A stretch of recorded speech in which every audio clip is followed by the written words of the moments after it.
Coming up, 3 not so good things you definitely need to know if you're thinking of buying a Hamilton Khaki Field King Automatic. I first reviewed this 3 years ago, not long after I bought it, which was only a 2-minute video, and I thought I'd follow up with a more objective and detailed look at the watch now that I've spent some time with it.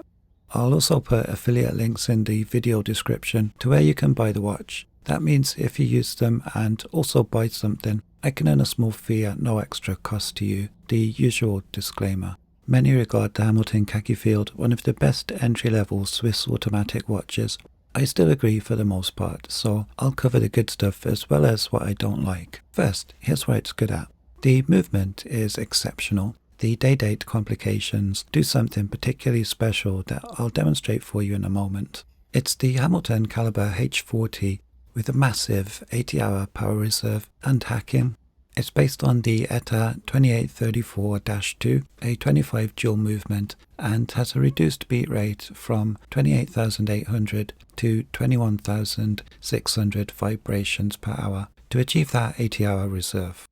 I especially like it first and foremost because its accuracy makes it easy to live with. 3 years on, it still runs great. I haven't regulated or serviced the watch, and I still get an accuracy of around +7 seconds per day, which means I don't have to reset the time more than maybe once a week. And this is made easier by a push-pull crown rather than a screw down. The 80-hour reserve means I can leave it for more than 3 days and the watch is still running. That's useful. Setting the time is satisfying because there's very little play when moving the minutes hand. I can line up the syringe end hand exactly where I want it on that precisely printed and graduated seconds track. And there's no jump when I push the crown back in.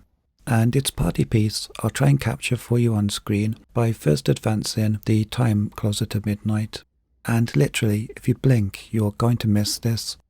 With many watches, when the day and date change, it happens very slowly, perhaps taking half an hour or more. In contrast, the day-date complications on the Hamilton change instantly and almost silently. Even when I'm concentrating real hard to watch it change, I miss it. It's just so fast. Are you ready? There you go. If you missed it, rewind a little. Definitely better than looking at half of today's date and half of tomorrow's. It also looks pretty cool with the part skeletonized and Hamilton engraved rotor.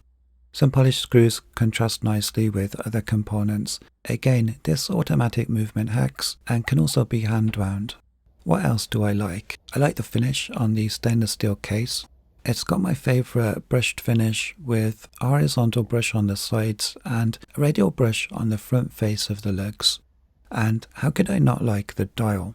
The dial doesn't look flat, it appears multifaceted, and the larger Arabics are set against kind of a ring of raised concentric circles as best I can make out, which distinguish it from the inner disc of the dial.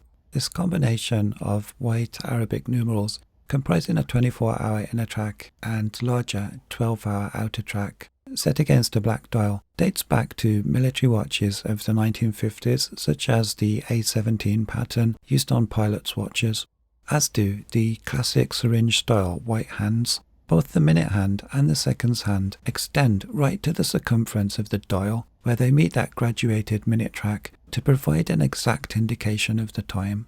We find lume pips at the 25-second intervals, and the hands and larger numerals are also lumed. My overall impression of the finish and quality of the watch is that it's just impeccable, very detailed and flawlessly presented. So 3 things I don't like, in order of ascending annoyance.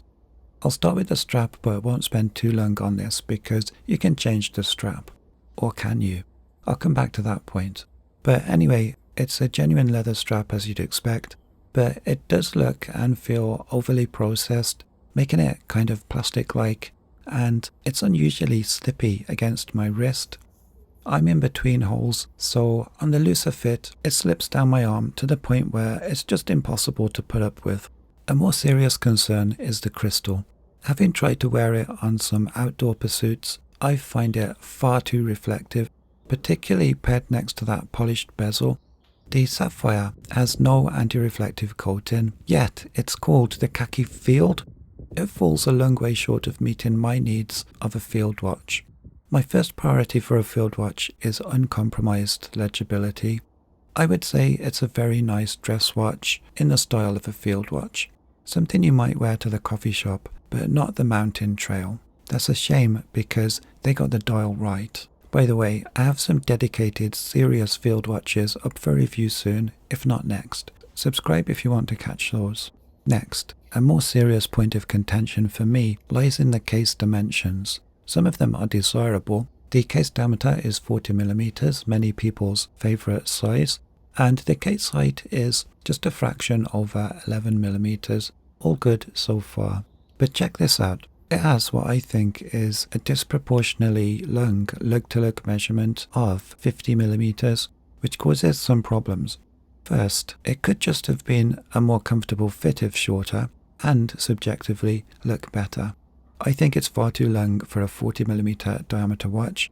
For example, here's a 42mm watch case, which has the same 50mm lug-to-lug measurement, and here's an even bigger 44mm a Casio, but again with the same 50mm lug-to-lug. So it seems unnecessary on the Hamilton to have lugs that extend so far from the case. And there's no real advantage to it. It doesn't necessarily, for example, provide extra room for, say, a thicker NATO, because they don't drill the holes near the end. They're closer to the middle. And look what happens if you try and put it on a different two-piece strap. I've tried maybe 20 or so different straps on here, and they all look terrible because of where the lugs stick up here when viewing the watch from this angle. It makes the straps look too thin. You have to fit a whopping 5 or 6mm thick strap at this end to match the length of the lugs, which isn't a fantastic look. Or you can go for a NATO strap, of course. I put mine on a stretchy Marine Nationale style band, which was the only strap I could settle on. If you like these more objective reviews, please show your support by giving the video a like. Thank you. I'm left with 2 closing thoughts to share with those who might be shopping for a Hamilton Khaki. 1. If you want a 40mm, buy a 38mm because it will wear more like a 40. 2. You might, like me, be left with buyer's remorse if you choose the King Khaki with its signature crown guards. The classic shape without the guards, it seems, is more desirable, just going by dealers' prices. The Khaki without the crown guards seem to command a higher price. I think the crown guards accentuate the overall impression of a watch that looks like it's been squished flat. A couple of specs I missed. Its water resistance is 50 meters, and the watch reference is H6445533. If you're also a long-time owner of a Hamilton Khaki Field Auto, please share your thoughts and findings in the comments. Thanks.